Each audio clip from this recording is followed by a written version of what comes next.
ఎవరి గతి ఎటులున్నదో ఈశ్వరునికెరుక ఎవరికి విధముగా జరుగునో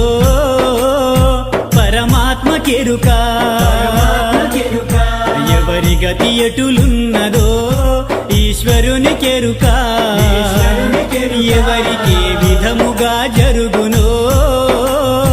పరమాత్మకెరుక ఎవరి స్థితి ఎటులున్నదో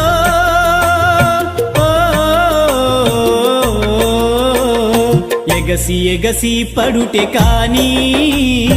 అలవి కాదెవరికైనా